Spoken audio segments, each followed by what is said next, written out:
What's going on, guys? Welcome back to the Triple Play Fantasy YouTube channel. Welcome to on the Triple Play Fantasy Twitter. We're streaming everywhere tonight. We've got the Dynasty Pit Stop going tonight, a proud member of Fantasy Points and the Fantasy Points Media Group.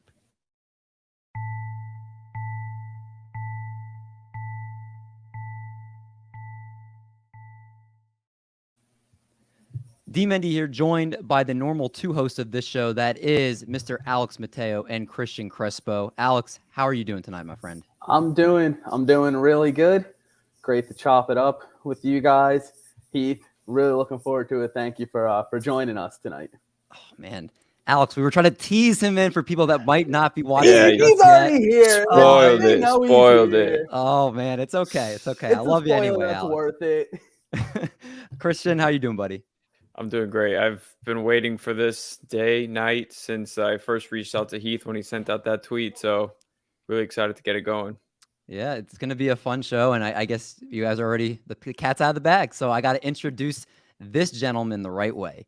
We welcome in a man who owns the best sigh in the business. He's a senior fantasy sports writer for CBS Sports, analyst on Fantasy Football Today, and the master of beer and barbecue. This man makes meets, dynasty landing pages, and always picks the best defense to play in fantasy football.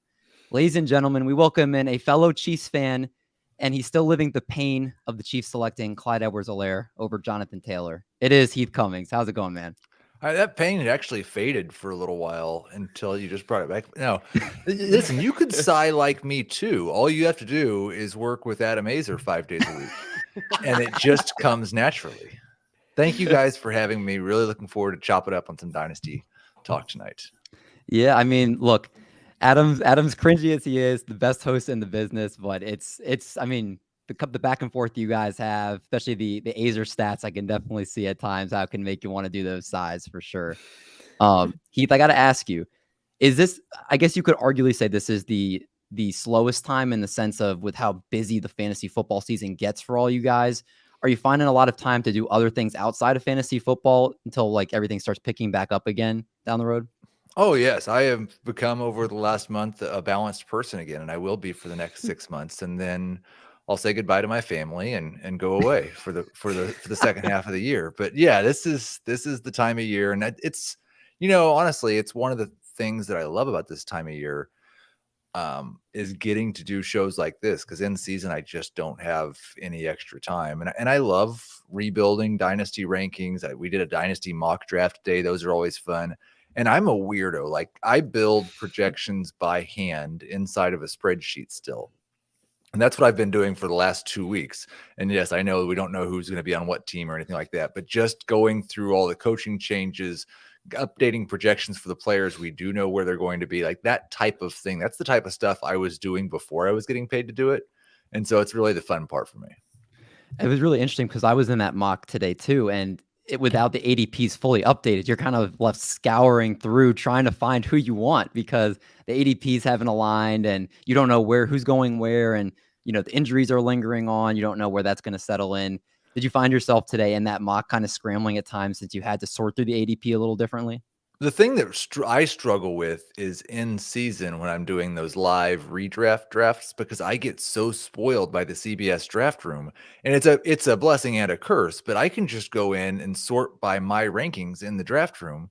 And I know who the best players are that I want to draft because that's it. Now, the problem is that whoever's drafting around me can also do the same thing.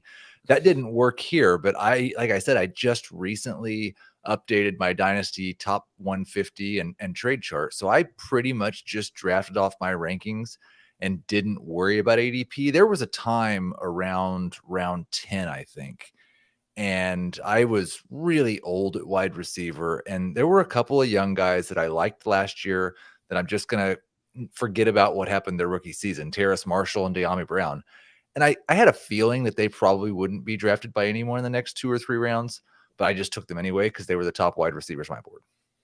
Hey, sticking to your board, I like it. That's the way you're successful and you do the things you do. I'm curious as we kind of now transition and we talk about today's topic in dynasty buys, sells, and holds. We look at all these guys and kind of where the dust has settled a little bit, especially after the Super Bowl ends, after Sunday. And as we get into that offseason, what, Heath, is your general approach to the Dynasty offseason? Do you, in your Dynasty leagues, like to be aggressive and try to make some trades? Are you looking to kind of just look around and kind of just see where your team is at and kind of determine if you're going to, be a contender next year? You're going to try to sell some parts. What is your approach normally in the offseason? Yeah, I mean, I think it depends on whether it's a transition year or not. And I've got a lot of Dynasty teams, and if I'm a contender that's staying a contender, then I might have a couple of short bursts of activity in the offseason where I get enthused about making some deals. Or if I'm a rebuilder who's staying a rebuilder, kind of the same thing. But if it's time to move from rebuilder to contender, or the opposite, from contender to rebuilder, then I'm pretty active throughout the entire offseason. Okay. He's active. Alex, I feel like you're more of a chill guy that likes to let things come to him. Is that how you play it in the offseason, or are you more active as well? No, that's honestly the complete opposite. I actually picked up an orphan team the other day. It was on the cusp of going into that rebuild. But if I didn't make the move now, it would have been a 2-3 year tank. So I ended up, just in the last 2 days, I've made 4 deals, shipped off Keenan Allen, DeAndre Hopkins, Odell Beckham, and Julio. So shipped all of them off, and then I'm still trying to move Kelsey, but haven't had any luck yet. I think it's interesting because those first 4 names you said, when you first started talking about shipping off parts, I was thinking, there's sometimes that with the older players, especially if you wait until you get in season and someone actually has a need at that moment, you can get a little bit more. But those 4 names you said, I think I'm probably selling all of them right now immediately as soon as I can as well. Kelsey might be different. Like he's so tough because if you can get into the season and you can get one of those top 4 teams that winds up needing a tight end, and they could maybe have the number 1 tight end for the rest of the season, you might get a lot more than you can get right now. But at the same time, Kelsey's going to be 32 years old, and he could tear an ACL, and you never get anything for him ever again. Yeah. That's the one thing that is worrisome, I will say. Just if he falls off the cliff this year, which I don't think he will, unless it's injury related. You guys, as resident Chiefs fans, I'm sure are much more in tune to that whole thing. But it's one of those, it's already year 6 in that league, so youth is already at a premium. So, I mean, right now I got, it was Goddard and, a bench player as an offer, which wasn't enough for me to be I need to move Travis Kelce for this right now. So I think, like you alluded to, Heath, holding till the regular season might end up being the best play. Let's go to somebody who looks just as handsome as Travis Kelce and Christian. I'm curious, what are your thoughts when you go do Dynasty in the offseason? Are you aggressive? I'm assuming you are aggressive because I know you in fantasy, you're always out there trying to wheel and deal, make stuff happen. Is that true? Always. My favorite thing to do as soon as the season's over is use recency bias to my advantage. So if a player had a really strong finish to a season, I'm looking to sell them off. Or if a higher profile player that, I thought highly of, the beginning of the season or in the middle of the season, I still feel the same about, especially going into next year, I'm looking to buy low on all the owners that have soured on them. So, for example, I took over an orphan this offseason as well. And as soon as I got the orphan, I looked at it and I was like, okay, first person I got to sell off, Zeke. And what I did was, this was as soon as the news came out of him playing on the torn PCL. So as soon as that happened, I went and I put him on the trade block, and all these guys, oh, how are you going to sell Zeke now?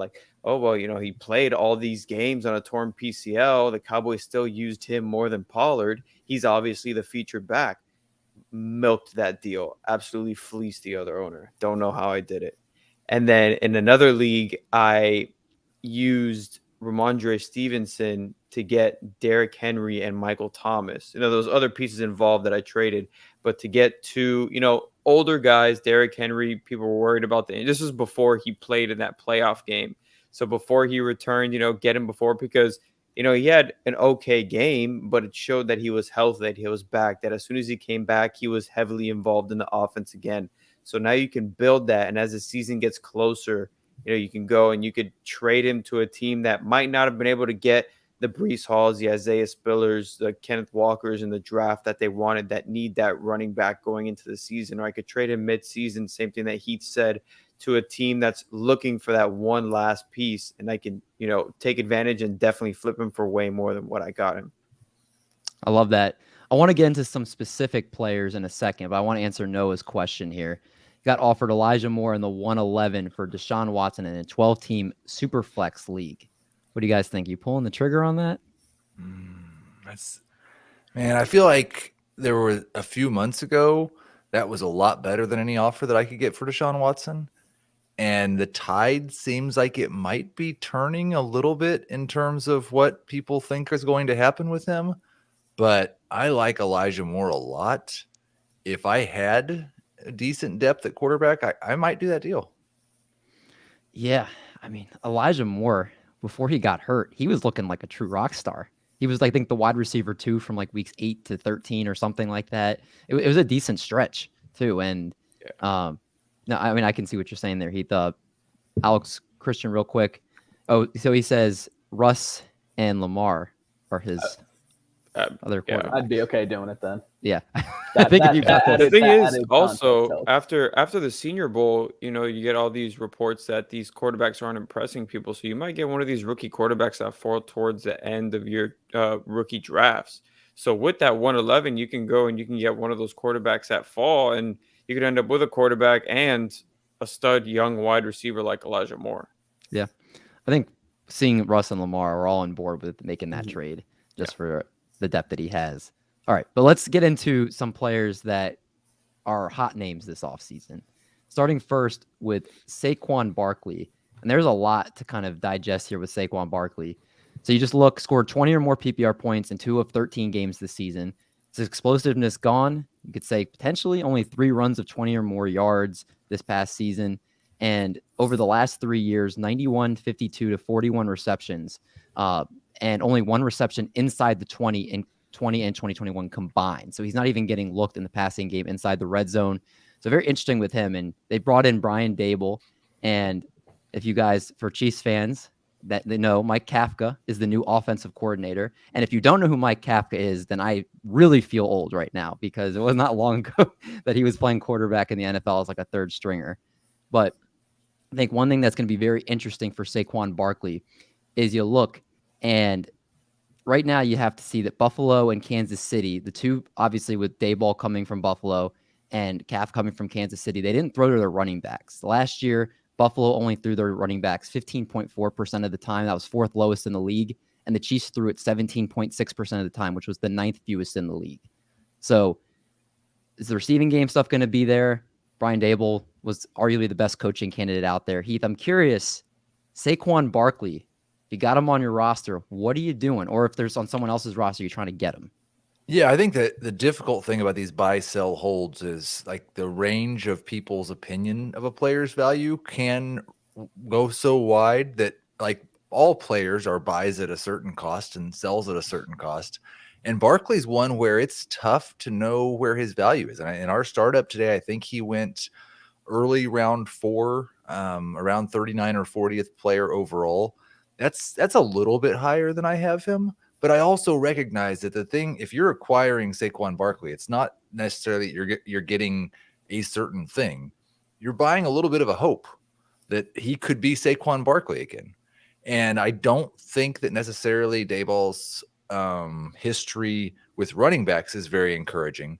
But his history with, like, the key for Barkley is, like, you cited those red zone numbers. The Giants haven't gone to the red zone in the last 3 seasons. They don't score touchdowns. It's been a depressing offensive system. And if this could become a good offense again, then even without the targets, Barkley could be a better running back than what he's valued at right now. So at that cost, I'm probably a hold is what I'm thinking. Just because his value's dropped too much for me to sell the amount of upside that I think he has. Yeah, I don't think anybody's throwing a lot of stuff at you right now to get him. His value is probably arguably the lowest it's ever been. So I can understand wanting to hold. Christian, what are you doing with Saquon Barkley? So to me, his success or lack thereof really comes down to quarterback play. And if you look back at, Brian Dable and, the Chiefs and the Bills and their offensive success, they've had the two best quarterbacks in the league. And they've been able to produce with offense without a running game because of the skill set that they have. And both those quarterbacks are rushing quarterbacks. And Daniel Jones has rushing ability too. So I mean, we've seen flashes of it when he's on the field, but he's also not afraid to throw the ball downfield, whether a guy is triple covered or not. He just throws it, and he's not one of those guys that's going to check it down to him. So that affects Saquon in the passing game. Then you have the offensive line that is absolute doo-doo there in New York. So me going into this offseason, if I have him, you have to hold, because like you guys said, you're not going to get the value that he should be worth. Actively, I'm trying to acquire him wherever I can, just because like we were saying, the value's low and, the potential is sky high. I mean, he's a 24-year-old running back that had, one of the highest, he was graded one of the highest coming out of Penn State. He got drafted number 2 overall because of the talent that he has. So it's tough. You definitely can't sell him right now if you have him. Alex, are we 3 of a kind on this? We are. I'm trying to get Saquon anywhere I can. I think it's almost 100% certain the Giants will use at least one of their top 10 picks upgrading that offensive line. And yeah, Dable and Kafka didn't really use their running backs all too often, but combined, none of them have the talent that Saquon does. I think that the freak injury with the ankle in the second half of the year, last year, he started to get his feet under him again, and then he rolled his ankle after a play, stepping on a Cowboys linebacker's foot, getting up, a freak injury like that. So I still think, like, when he's healthy, there's a really good chance that he's going to be back up into that top 5 to 7 for this upcoming season. And he's, right. I'd almost be willing to pay high for him. I do think that I want to give Cal Shoemake some props for the joke that he made in the draft room today, because it was true last year. Barkley was not good last year. And he said that my favorite Barkley runs last year were the ones where he was wearing Booker's jersey. I laughed at that too. Yeah. It's crazy just how much better difference. And that's why I don't know how to talk about, like, when you talk about Barkley's talent, should we use present tense or should we say was and could be? Because I don't know that the player we saw the last year really is that same guy. Yeah, I think this year it was tough to judge him. I mean, he's coming off the torn ACL.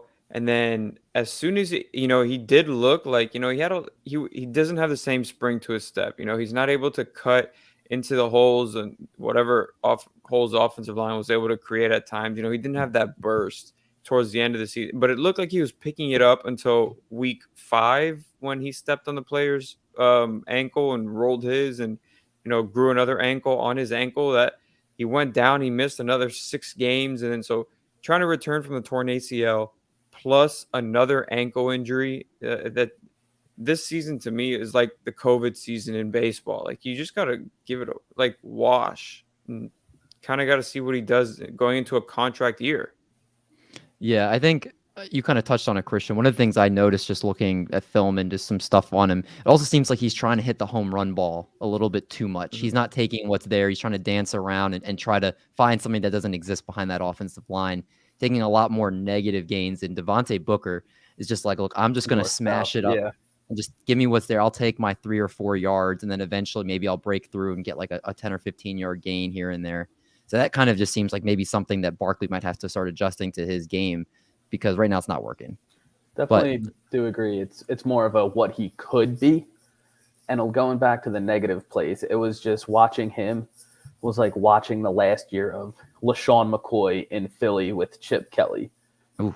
He had the most negative runs that year. It pained me as an Eagles fan. It was just so many negative plays because there were injuries on the O-line. And he's like, if no one else is going to make a play, I have to hit the home run every single time. Yeah. What's more painful, that or drafting Jalen Reagor ahead of Justin Jefferson? Or when you give DeMarco Murray all that money and you ship him off after the first season? Okay. I'm going to go with drafting a firefighter in the first round in Danny Watkins. Okay. All right. Fair enough. Let's go and talk about some very interesting running backs. And these running backs are interesting because they're coming off season-long injuries. Obviously, one of them came back this year like a superhuman. Go through them one by one, and then I want you guys to pick the one you're most intrigued in trying to buy this offseason. Start with number 1, J.K. Dobbins. He missed all of 2021 with a torn ACL. In 2020, he carried the ball 134 times for 805 yards and 9 touchdowns in, obviously, 2020. But he was overall RB24 on the season, but he was RB10 from weeks 11 to 17 in PPR. So he kind of showed you flashes towards the end of the year when he started getting more of a normal workload, what he could do. Then you have Cam Akers, who came back in just 6 months from a torn Achilles, which I can still not believe. And he's recorded 54 carries in the postseason for 151 yards with another 5 catches for 62 yards. And people may point out the inefficiencies that he faced as far as his yards per carry. He faced Arizona, San Francisco, and Tampa Bay, who are the 6th, 7th, and 9th ranked teams according to Rush DVOA. So very good rushing defenses. And then the last one you have Travis Etienne, who missed all of this season, suffering a Liz Frank injury. James Robinson is set to miss most of next season, if not all of next season. He did have 37 receptions, at least 37 receptions in his last 2 years at Clemson. So he has some receiving upside there. A lot of guys, a lot of fun and intrigue with this group. Heath, out of those 3 guys, who are you most in love with trying to get this offseason? I'm going to go with Dobbins. And it's weird to say this because Akers you said he's back. Like he's going to play in the Super Bowl. But I still feel better about Dobbins being Dobbins next year than Akers being Akers because Akers came back ridiculously fast from an injury that literally no running back could ever actually come back successfully from and been good. Foreman did this year, so now a couple guys have, and it gives you a little bit of hope for James Robinson. But I just think that Dobbins situation, the Ravens, I would expect, are going to be very, very good at running the ball again next year. And they did something new this year. They threw 83 passes to their running backs. And the past 2 years, Lamar Jackson, they had not gotten out of the 50s in that regard. They threw the ball more, and they were looking to their running backs more often. And that was when Jackson was throwing to Latavius Murray and Tyson Williams and Devontae Freeman. I think when J.K. Dobbins is back, and especially since the team spent all training camp telling us they wanted to throw to him more, that he could actually have an even better role than what we thought he was going to have coming into this year. Yeah, it's really exciting. And obviously Gus Edwards will be there, but you wouldn't expect he's going to be severely involved in the passing game. And if they don't have a passing down specialist there, then why can't it be J.K. Dobbins catching a lot of those passes? And I think he's very exciting to watch for next year. I forgot where he went in the Dynasty startup draft that I took him in the 2nd round. Okay. Yeah, I think it's great value for him. Now, Christian, where would you go among these 3 players? I would take it in the exact same order in which you listed them. I've in almost every show that I've done, it's been me pounding the table to go out and get J.K. Dobbins. Just because of the fact that, I mean, when we did the show with Dave a couple weeks ago, I was saying how, Devontae Freeman was sitting here with me on the couch prior to the Ravens bringing him in and making him a viable fantasy option this season. It was ridiculous. And, I just think that there's so much more upside in that offense because of the way that they run the football and the efficiency in which they do it, where in Los Angeles, they're a pass-heavy team. And then in Jacksonville, the team that the front office, the coaching staff that drafted Travis Etienne is gone. So now it's going to be a whole new system coming in, and that's not their original draft pick. So for me, he's last on the list. Akers number 2, basically because of that injury. And they're still going to have Darrell Henderson under contract for another year as well. And Darrell Henderson has shown that he's a capable running back in the NFL when he's healthy as well. So Gus Edwards, to me, he's just that 3rd down, maybe goal line back. So that's kind of where, Dobbins takes a hit. But his involvement in the passing game, what people expect, what they said coming into the season prior to his injury, it leaves a lot of hope. Well, I'm looking right now on Spot Track, and for Travis Etienne, right now Carlos Hyde is set to make basically I think they're gonna cut him. Yeah. I mean he's set to make like $2 million. Yeah, I mean, if he's gone, because he was signed to a 2-year, $4.5 million contract, and I mean, if he's gone at this point, who's there to compete with Etienne for serious work, right? And that's the part that might be intriguing most out of these three is that there's no. I mean, you have Darrell Henderson with the Rams, you have Gus Edwards with the Ravens. Not saying that that Etienne's better than those other two guys, but does the lack of competition at any point in your guys' minds potentially elevate him to number one? Alex, what do you think? No, I'm gonna have to still go with Cam Akers. He was my guy coming into the season before that devastating injury. But in the 3 playoff games, he saw at least 17 carries in 2 of the 3. The game against San Fran, he banged up his shoulder, missed the majority of the second quarter and about half of the third, and still finished with 13 carries on the game. Seems like McVay has no shame in just giving him the full workload from the jump. And it was a relatively large gap between him and Dobbins, because I was like, oh, Dobbins' ceiling is completely capped in PPR formats. But I did not know that Lamar targeted the running backs more, almost 50% more than any other season in the past. So that like really narrows that gap even more. So it's one of those, if I'm up in 2 picks and they're both there and one goes, I'll be more than happy to take the other. And Jacksonville also has $57 million in cap space coming into this offseason. So they can go and they can add another running back in that backfield, just split carries with Travis Etienne. And then James Robinson's going to come back. So, I mean, James Robinson, if he does come back, I wouldn't expect to be back. Maybe earliest midseason? I mean, he got hurt towards the very end of the 2021 season, and that's like a close to a year injury to recover from. So it will be interesting to see. And obviously, as the offseason plays out, if how they add some competition there, that will change potentially some thinking there. But I think most people would probably go with how you guys said, J.K. Dobbins and Cam Akers for their workhorse roles and what they've already proven at this level. Let's go to our next part here, and let's talk about a wide receiver you're willing to buy high this offseason. Now, if I was a good host, I would have asked you guys your picks ahead of time, and I would have made the graphics for them, but I did not do that. So no graphics for your picks, but Heath, I'm interested to start with yours. Who is the wide receiver that you're going to buy high a lot this offseason? I think it's Jaylen Waddle. I thought coming in that he had as much upside as anybody besides Chase in this class. And I was worried about his floor, and I was worried about him producing right away. And he came in and earned that kind of target share. And like, I think that eventually you'll see him do more stuff downfield, but I love the way the Dolphins used him a little bit in the backfield as well. I just think that they are going to find ways to manufacture touches for him, and he's going to be an integral part. Now, obviously, we've got a brand new system there as well, but I just think Waddle's too special for the coach to really matter. I mean, and also McDaniel seems like he's someone that's even going to make it more so with just the offensive scheme that he's going to bring from San Francisco, his creativity. You already saw him talking with Tua. It seemed like this team's going to go to another level offensively next year. And I think there's several levels above them that they could go to. That is true. There's multiple options. Yes. Yeah. Yeah, no, I think so too. I mean, and one of the things that's been interesting with Jaylen Waddle is we've been doing a lot of mock drafts on this channel. And when we started doing mock drafts probably about a month and a half ago, Jaylen Waddle was going in these, dynasty startups. He was kind of going more in like the fourth-ish round or so.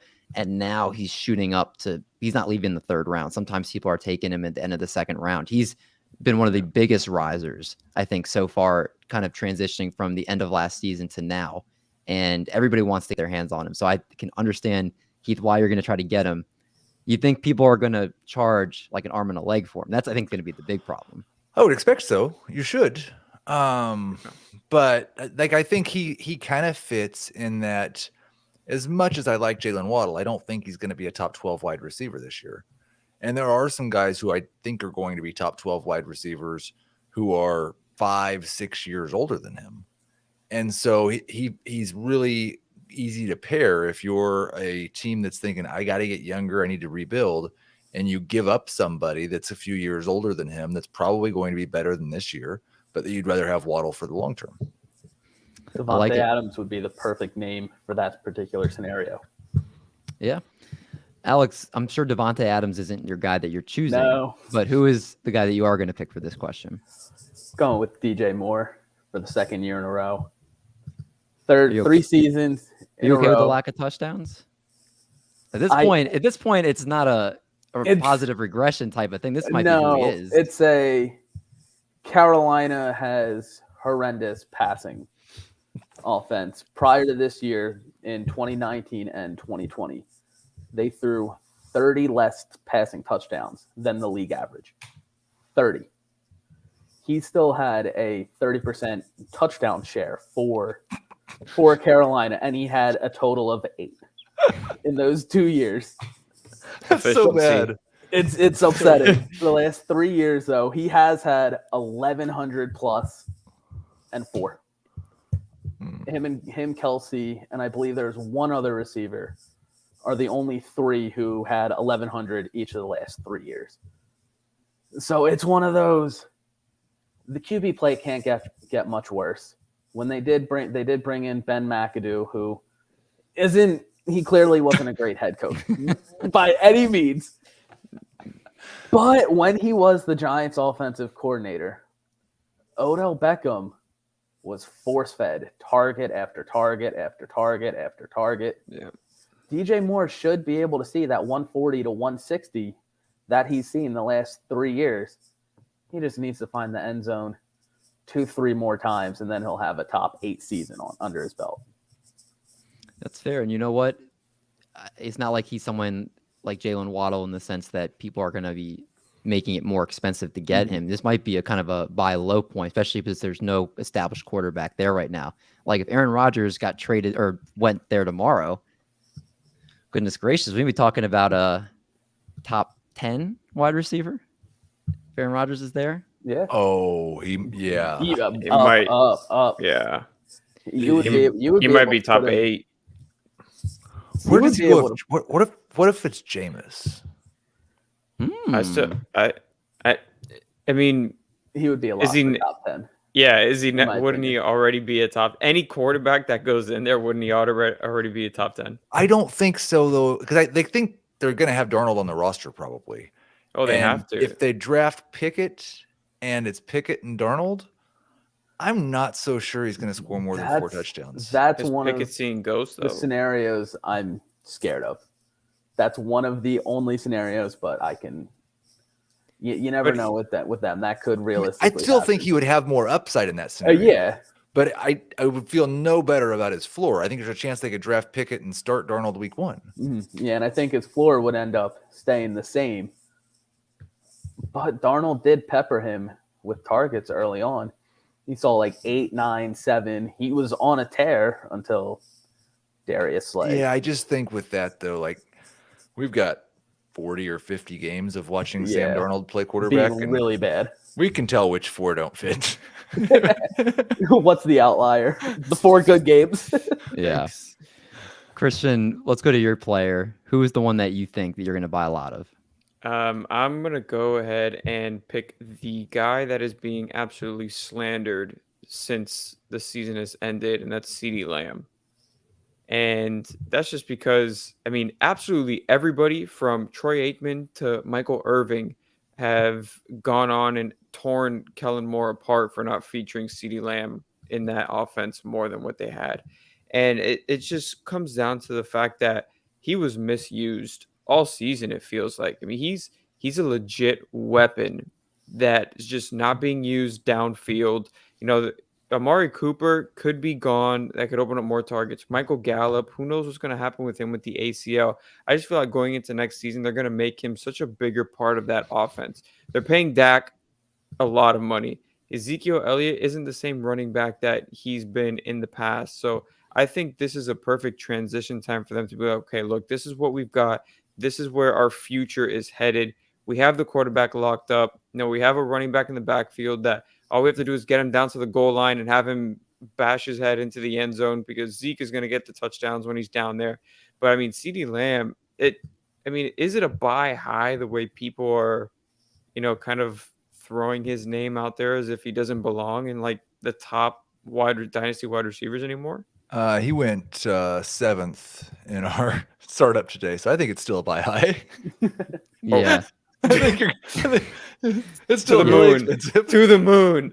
Yeah. CeeDee Lamb is my guy. But I think you could do something where if you have an owner or, someone that rosters CeeDee Lamb, especially if you had him and he cost you a championship like he did many last season, because he completely just faded out towards the last 5 or 6 games, and they're incredibly frustrated. We know that some people are very recency biased type, and they're like, oh my God, like he was so frustrating last year. I don't know if I can do that again this year. The inconsistency, like, okay, I'm willing to talk.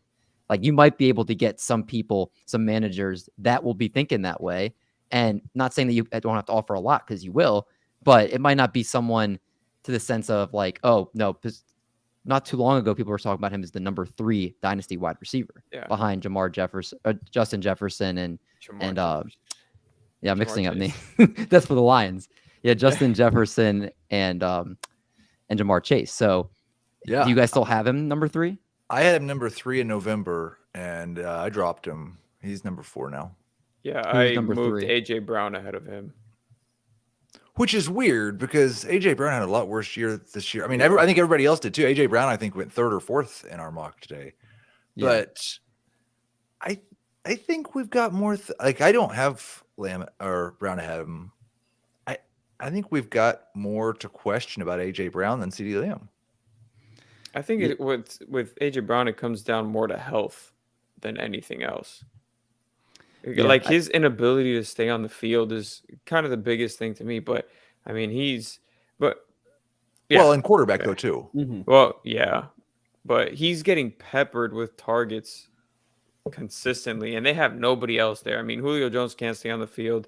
Derrick Henry, when he was out, that also didn't help that offense either in the efficiency there, because when Henry went down, it was really just double, triple bracket coverage on A.J. Brown, and then he went down for a little bit, and that offense just lost it. Heath, who's your wide receiver 3 dynasty? It's the old guy, Davante Adams, because I just still think he and Rodgers are staying together. I know the whole show and everything, but I think as long as they're together, he's the guy besides maybe Kupp who's most likely to be the number 1 wide receiver this year. And that's worth a lot. Yeah. And we haven't seen any signs of decline yet.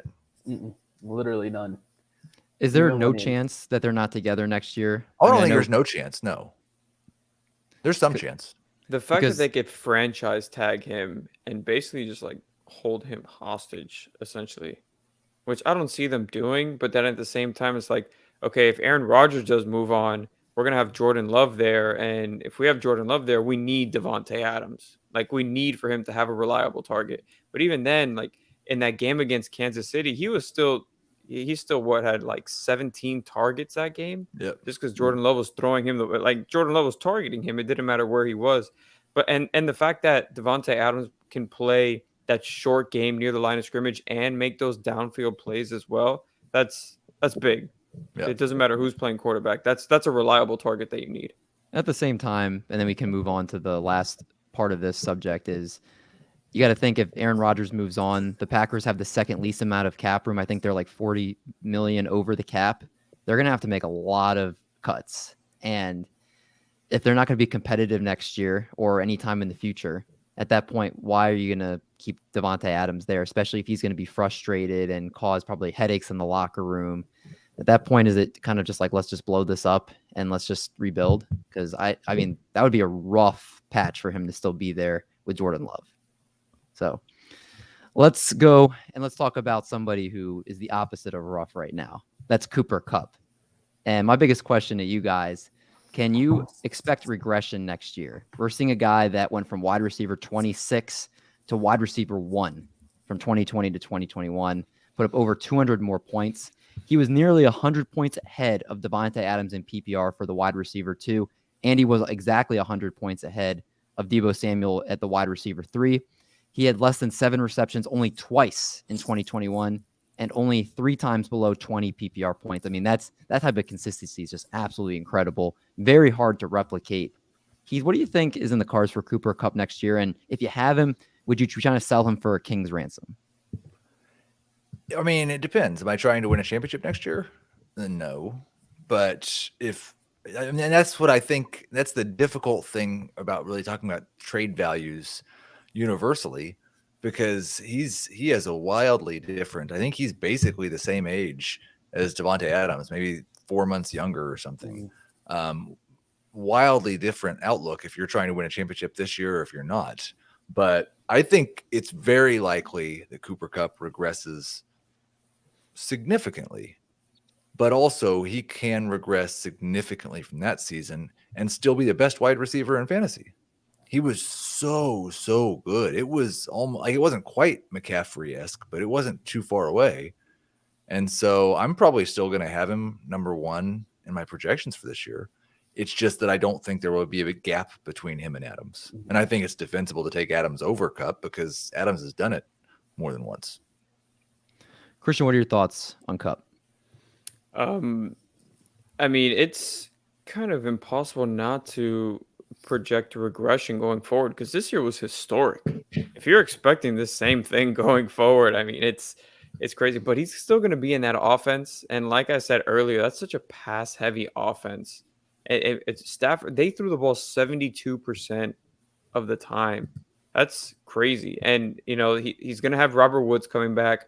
OBJ might get re-signed. Van Jefferson is, you know, his role is increasing there.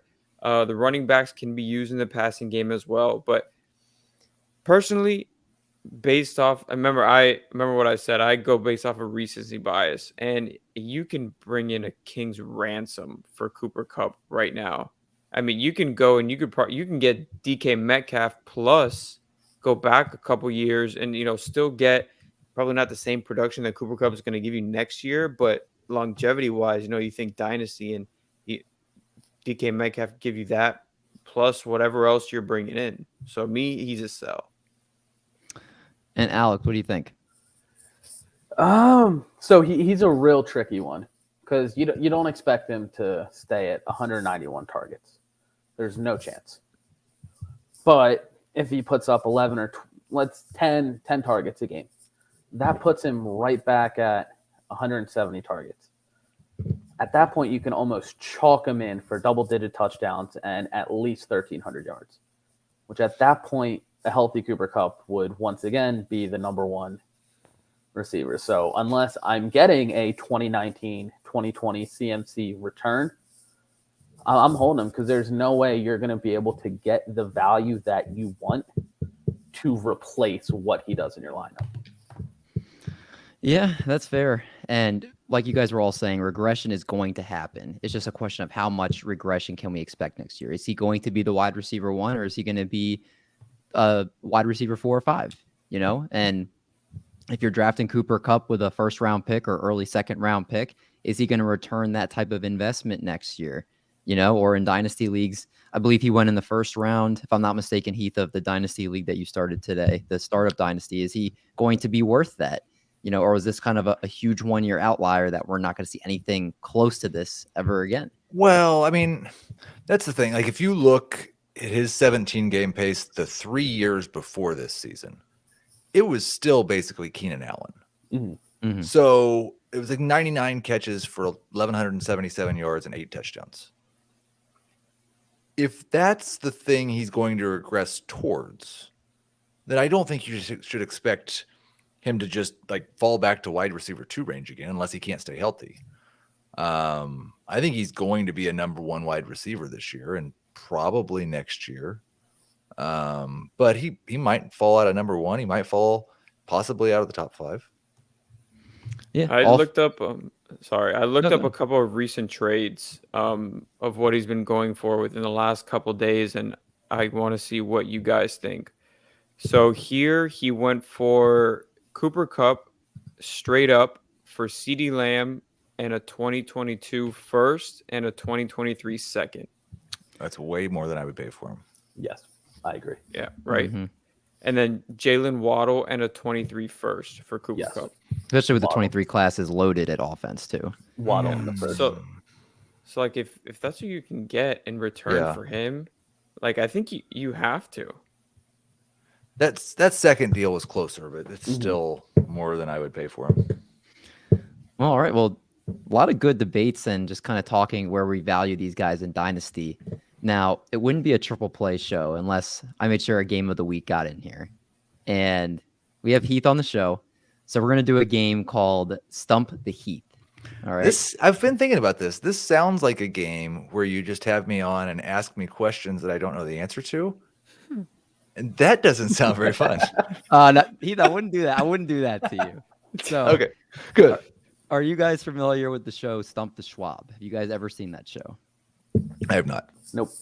No. Oh my goodness gracious. Okay, well, your guys' homework assignment is to go on YouTube and look up some old episodes. It was hosted by Stuart Scott back in the day, and this was, I think, early 2000s. So this guy was like a sports genius. He was a statistician, researcher at ESPN, and these guys would come on and they would give a category, and they would just kind of go round robin trying to just name one thing after the other in each category until the last person left gets the win for that category.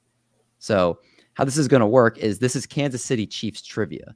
So that's why it's Stump the Heath, because Heath, if I'm a betting man, my money's on you, but these guys could stump you. Okay. Maybe their trivia might be better for Kansas City than we realize. So I've got 4 categories for you guys, and I'll tell you how many possible answers there are, and we'll just go round robin until you can't guess it, and then if you can't guess it, you're out, and then obviously the last one standing gets the point. So we good? Yeah. All right. So Heath, we're going to start with you. You can answer first, and we'll go round robin here. Starting Kansas City quarterbacks since 2002, and there's 14 of them. So Heath, give me one name. I'll take Patrick Mahomes. All right, Christian. Alex Smith. Alex. Matt Castle. All right, back to Heath.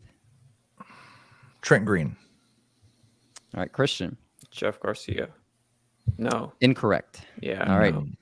Alex, to you. Chad Henne. Good. Chad Henne. I should have been writing these down. Don't worry. Tyler Thigpen. I was waiting for a Thigpen one. That's good. Correct. Alex, back to you. That's all I got. What? No, there's no. That's all that I know of. Okay. Tag team. Heath, can you give me one more? I don't want to taunt. I don't want to get a 15-yard penalty. Matt Moore. There could have been a Damon Heward. We got Brody Croyle. We got Tyler Palco, Kyle Orton, Brady Quinn, Chase Daniel, Nick Foles, and Matt Moore. But not the guy who I thought was going to be the next franchise quarterback of the Kansas City Chiefs, Tyler Bray. Yes. Shocked John Elway didn't draft him, but he was super tall, and I really thought he was going to be the guy. I mean, big arm, big quarterback. I was right there with you. Him to what was his name? Jonathan Baldwin. John Baldwin. Baldwin. Yeah. Oh my God, those were some depressing days. Those Kansas City days. All right. Next one: the top 30 Chiefs running backs all time in terms of career rushing yards. Ooh, and this time we'll start with Christian. Jamal Charles. Alex. Priest Holmes. All right. Heath. The Nigerian Nightmare. The Nigerian Nightmare. I like it. All right. Christian Okoye. Christian.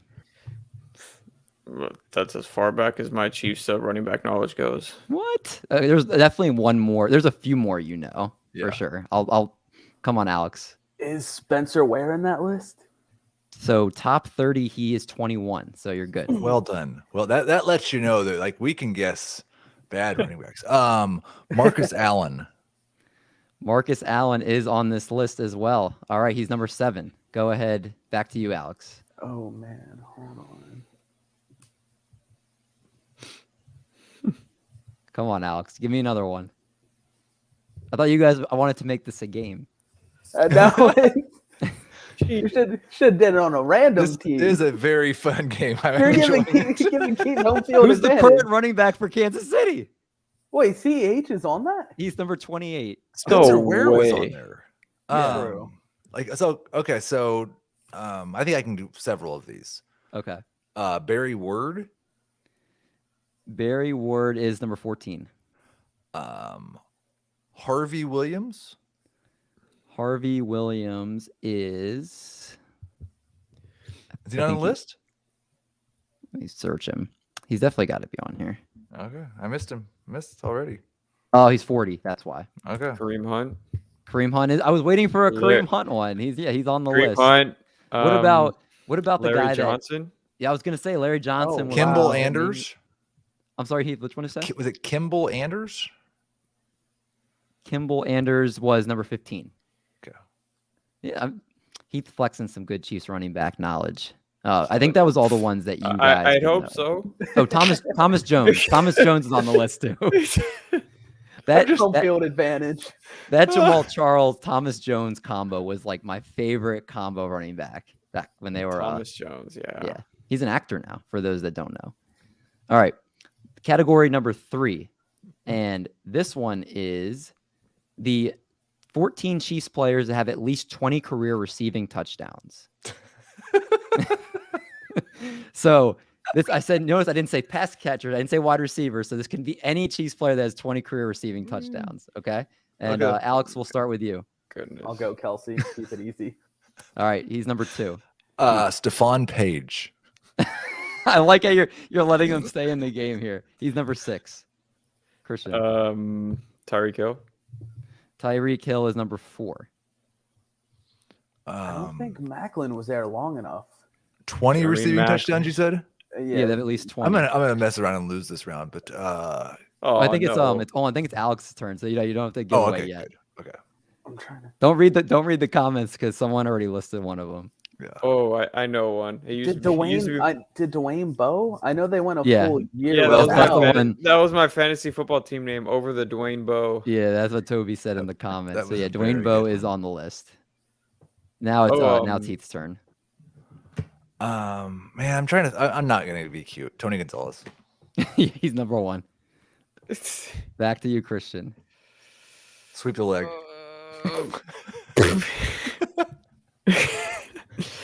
Priest Holmes. Did he have receiving? Yeah. Let's see. Priest Holmes I don't think he got 20. Really? Receiving? No, really? he had 7. Son of a gun. Hmm. Did Jamal All right. Charles hit that 20 threshold? Yes, Alex. Nice job. He Killing was it. the last one on the list. He got 20. Back to Heath. Man, everybody I'm thinking of now probably has 20 kick return touchdowns, it feels like, but I'm not gonna say those guys' names. What was that guy's name that played with Stephon Page? I'm probably making this harder than I have to. Oh man, Alex, are we gonna steal one here? We might. Alex is cheating. He just looked down. And No. just... No, I'm gonna run out of time in just a second here. I'll do a countdown on myself, but I'm completely blanking. Yeah, I don't have on the the Azer names. buzzer sound hooked up. What's so- that? You need an Azer buzzer sound. Yeah, Or how about that music that he was playing on yesterday's free agent show? I could do that too. Breaking news. All right, we'll give you a 10-second countdown. Okay. I think I'm failing. I'm just gonna say Andre Rison. What was the name? I'm sorry. Andre Rison, Bad Moon Rising. He is not Not on on the the list. All Nope. right. All right, Alex, you take that one. You guys could have said. I'm trying to think of names that the two might. Eddie Kennison, I think, is the most. That was the recognizable other name. name I was thinking. I don't know why I thought Rison played longer than Kennison. Yeah, I don't think either. There's of a you name two- that's not Chris Okoye? Carson, but it's kind of like Carlos Carson. Yep, Carlos Carson. Dang it. All right. Well, he's got 2. Alex has got 1. I'm We're gonna gonna wake go up at like 3 a.m. and just yell Carlos Carson. My wife's gonna hit me. All right. This one's our last one. I think the one that you guys might have the best chance to beat Heath in. Yeah, right. All right. So this list has a total of 15 people in it, and you can name either of them. They're all from my high school. It's Chiefs head coaches and offensive coordinators since 2000. So you can either name an offensive coordinator or a head coach. There's 5 head coaches and 10 offensive coordinators. So Heath gets to start this one back off. Heath, who's the first one? Dick Vermeil. Dick Vermeil off the list was the first head coach. Back to Christian. I'm gonna just go with Andy Reid. All right, Andy Reid. Alex. Matt Nagy. Matt Nagy was an OC for them. All right. Todd Haley. Oh my God, those were some tough days. Yes, Todd Haley is one of them. All right, Christian. Herm Edwards. Herm Edwards is one of them. Nice job. You guys have all the coaches besides one. Alex. Eric Bieniemy. Eric Bieniemy's an OC. Good. Oh, no, I have to remember the bad coach. I could say a team. I could say a team name and it would give it to you. No, I don't want you to. Please do not. No, I don't need that. I can do this in a different way. I'm gonna lose this one.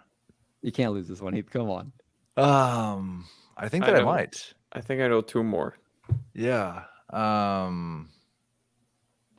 Romeo Crennel. There we go. I was going to say Packers, and that would when they beat the Packers when they were undefeated.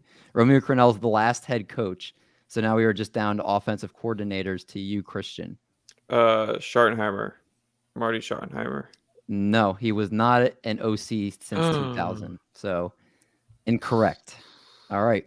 Going now to Alex. Wait, when was the last time? Super Bowl 52 champion head coach, Doug Peterson. Doug Peterson. Nice job. That's the Eagles fandom talking there. All right. We might have a tie. So a Chiefs offensive coordinator since I'll give you the amount that are left. There's 1, 2, 3, 4, 5, 6, 7 offensive coordinators left. 7. That's helpful. So Chiefs some of those.